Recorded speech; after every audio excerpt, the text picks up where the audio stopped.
हिंदू धर्म में पूजा पाठ के दौरान मंत्रों का एक विशेष महत्व है। बिना मंत्र के हमारे हिंदू धर्म में कोई भी पूजा पाठ संपन्न नहीं होता है। यह बात आप सभी अच्छी तरह से जानते हैं। हम पहले ये जान लें कि मंत्र वास्तव में होते हैं क्या हैं, या मंत्र कहते किसे हैं। मंत्र शब्दों के एक सुनियोजित विन्यास को मंत्र कहते हैं। अक्षरों और शब्दों के एक विशेष ढंग को, एक विशेष प्रकार को हम मंत्र कहते हैं। और भी साधारण भाषा में अगर हम समझें कि किसी भी शब्द को, किसी भी वाक्य को अगर हम बार बार कहना शुरू कर दें तो वह एक मंत्र बन जाता है। अब वो शब्द अच्छे भी हो सकते हैं और बुरे भी हो सकते हैं। बहुत से लोग कहते हैं कि मंत्र जैसी कोई चीज़ नहीं होती, ये बेअसर होते हैं। तो उन लोगों के लिए हम एक ही चीज़ कहेंगे कि मंत्रों का असर होता है या नहीं। मंत्र यानी हम बड़ी पवित्र चीज़ मानते हैं, तो हम अपवित्र चीज़ों की ओर बात करें या बुरी चीज़ों की बात करें। जैसे हमने कहा कि मंत्र एक शब्दों का विन्यास है, तो कोई भी शब्द, कोई भी अक्षर जो हमें अप्रिय लगता है, जिसको हम बहुत ही सरल भाषा में अपशब्द कहते हैं, या अपशब्द का दूसरा नाम है गाली।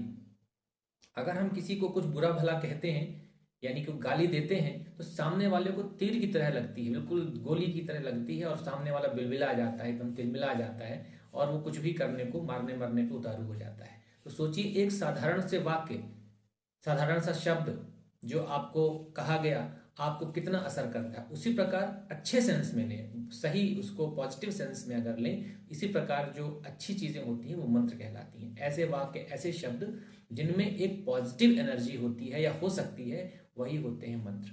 मननात्र त्रायते इति मंत्र, जिस पर मनन करने से मनुष्य का त्राण होता है। त्राण अर्थात सांसारिक बंधनों से मुक्ति हो और लौकिक और परलौकिक सिद्धियां प्राप्त हो, उसे मंत्र कहते हैं। जिस पर मनन करने से मनुष्य के मन का त्राण होता है और उसे क्लेशों से मुक्ति मिलती है। त्राण अर्थात सांसारिक बंधनों से मुक्ति और लौकिक और परालौकिक सिद्धियां प्राप्त होती हैं, उसे मंत्र कहते हैं। मंत्र कैसे असर करते हैं? मंत्र किसी भी चीज को जब हम बार बार कहते हैं, करते हैं, उसका एक विशेष प्रभाव होता है। जो जितना शक्तिशाली होता है उसका नाम हम उतनी बार लेते हैं। आप अपने राजा का नाम, अपने घर के बड़े बुजुर्गों का नाम, जो शक्तिशाली है, पावरफुल है, जिनसे आपका काम पड़ता है, जिनसे आपका काम निकल सकता है, या जिन्हें दुनिया पावरफुल समझती है, उसका नाम हम सबसे ज़्यादा लेते हैं। या जो पावरफुल है उसका हम नाम सबसे ज़्यादा लेते हैं, या जो सबसे ज़्यादा पावरफुल है उसका नाम सबसे ज़्यादा लिया जाता है। क्यों? क्योंकि उससे से हमें काम करना है, उसी से काम पड़ना है, और वही हमारे काम आ सकता है। इसी प्रकार देवी देवताओं का जो सबसे शक्तिशाली होते हैं इस दुनिया में, हम लोगों के लिए सबसे शक्तिशाली कौन है? देवी देवता है। तो हम उनका नाम लेते हैं, और जितना ज्यादा जिस व्यक्ति का नाम लिया जाता है, वह व्यक्ति या वह देवी देवता उतना शक्तिशाली होता जाता है। यानी शक्तिशाली व्यक्ति का, शक्तिशाली देवी देवताओं का हम नाम लेते हैं, यानी उनका मंत्र जप करते हैं, और जो शक्तिशाली होता है उसका उतना ज्यादा जप किया जाता है, उतना ज्यादा नाम लिया जाता है। उदाहरण के तौर पे, आप जिस देश में रहते हैं वहां का प्रधानमंत्री, मुख्यमंत्री जो जितना पावरफुल होता है उसकी उतनी चर्चा होती है।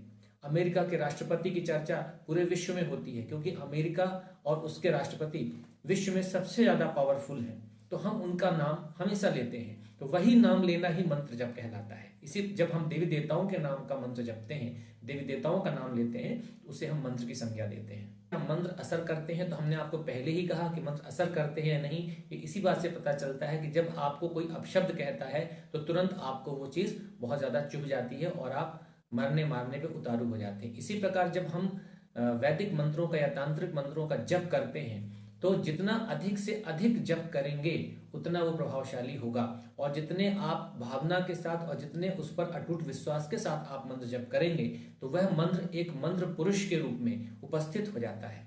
जो मंत्र हैं वो एक आकार ले लेते हैं, और उस प्रकार का एक मंत्र पुरुष आप कहिए कि प्रकट हो जाता है, उसका निर्माण होता है, और उस प्रकार से वो आपकी वो रक्षा करने लगता है।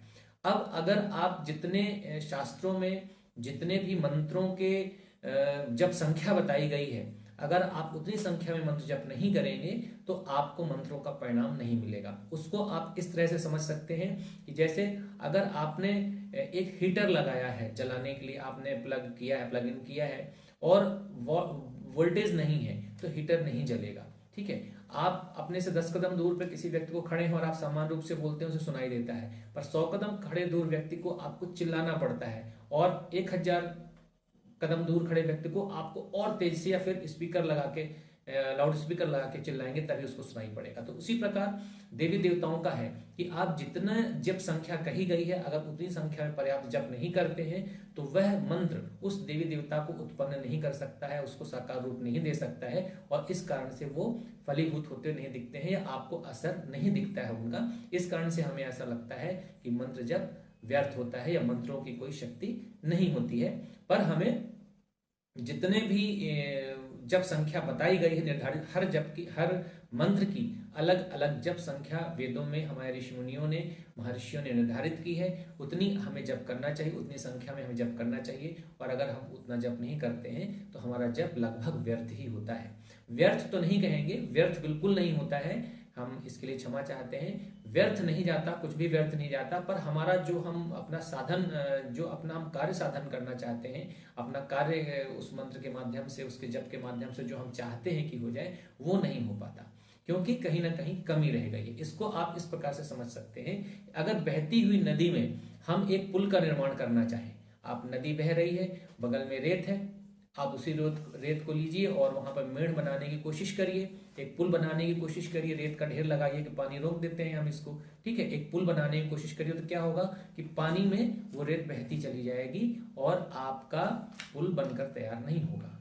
तो आप तो देखने वाला तो यही कहेगा, आप भी यही कहेंगे कि हमारे पुल बनाने की जो प्रक्रिया थी, जो काम था, वो निष्फल हो गया, नष्ट हो गया, बेकार हो गया, ऐसा कोई मतलब नहीं निकला। पर आप ध्यान से देखेंगे कि जिस जगह से आपने रेत उठाई थी वहां पर गड्ढा हो गया। अर्थात जब आपने कोई काम किया, आपने पुल बनाने के लिए रेत उठाई, तो पुल तो नहीं बना पर एक तरफ गड्ढा हो गया। इसको आप मंत्रों के संबंध में ऐसा समझ सकते हैं कि जब आपने मंत्र जप किया, आपका कार्य तो पूरा नहीं हुआ, पर जब आपने मंत्र किया तो कहीं ना कहीं कुछ अलग एक चीज का निर्माण हुआ, कुछ ना कुछ अलग निर्माण, जैसे वहां पर रेत की जगह पे गड्ढा हो गया था, तो यहां भी आपने कोई चीज जब जपी, किसी मंत्र का जप किया, तो कुछ ना कुछ निर्माण हुआ। और निर्माण इसलिए हुआ, निर्माण होने का अर्थ ये हुआ कि आपके कहीं ना कहीं पाप तो कटे, उससे कोई ना कोई आपकी निगेटिविटी तो उससे खत्म हुई, जितना चाहिए था, जो चाहिए था वो नहीं मिला, पर कुछ ना कुछ आपने उत्पन्न अवश्य किया है। तो कभी भी जो मंत्रों का जप है वह निष्फल नहीं होता। इसलिए मंत्र जप का अपना एक विशेष महत्व है। तो जब भी आप मंत्र जप करने बैठिए, उसकी निर्धारित संख्या को अवश्य आप ध्यान रखिए। मंत्र संख्या जो होती है वो निर्धारित होती है, जिसको हम एक पुरस्चरण कहते हैं। मंत्रों का एक पुरस्चरण पूरा करना चाहिए, और कलयुग में मंत्र जप करने की जो संख्या निर्धारित होती है उसका 4 गुना जप बताया गया है। यानी जितने भी निर्धारित संख्या है किसी मंत्र की, उसका 4 गुना हमें जप करना चाहिए। कलयुग में ऐसा नियम है। अगर जैसे मंगल के मंत्र 10,000 करने का नियम है कि मंगल की शांति कराने के लिए मंगल के 10,000 मंत्रों का जप किया जाना चाहिए, तो हमें चाहिए कि कलयुग में हम उसके 4 गुने यानी 10 का 4 गुना, 10,000 का 4 गुना यानी 40,000 के मंत्रों का जप करना चाहिए। तभी वह मंत्र आपको सिद्धि प्रदान कर सकेंगे या आपको मनोवांछित परिणाम प्रदान कर सकेंगे। तो आशा है कि आपको यह प्रोग्राम अच्छा लगा होगा। अगर आपको ये हमारा वीडियो अच्छा लगा तो आप हमारे वीडियो को शेयर करें, लाइक करें, हमारे चैनल को सब्सक्राइब करें, और अधिक से अधिक लोग हमसे इससे जुड़ें, क्योंकि हम चाहते हैं कि सत्य सनातन का प्रचार हो, लोग उसको जानें और सही चीज़ों को समझें। क्योंकि बहुत सी ऐसी चीज़ें हैं जो हम नहीं जानते हैं और हमको कोई बताता नहीं है, हम जानते नहीं हैं, और ये चीज़ें विलुप्त होती जा रही हैं। तो आप हमसे जुड़ें, और हमारे यहाँ आपको सिर्फ सच बात ही बताई जाएगी, किसी प्रकार का भ्रम हम नहीं फैलाते हैं। हम आपका अगर आपको अच्छा लगता है तो आप हमसे जुड़ते रहें, और साथ ही साथ हम आपको ज्योतिष परामर्श दे सकते हैं। अगर आपको ज्योतिष परामर्श की आवश्यकता है तो हमारा एक निर्धारित शुल्क है, आप उसे देकर भी हमसे आप जुड़ सकते हैं। या आप यहाँ पर निःशुल्क कुंडली अध्ययन के रूप में अगर आप यहाँ पर अपना डिटेल भेजते हैं और निःशुल्क अध्ययन के लिए आपका डिटेल सेलेक्ट होता है, तो आपको निःशुल्क कुंडली अध्ययन के रूप में भी हम आपके प्रश्नों का उत्तर यहाँ पर दे सकते हैं। धन्यवाद, नमस्कार।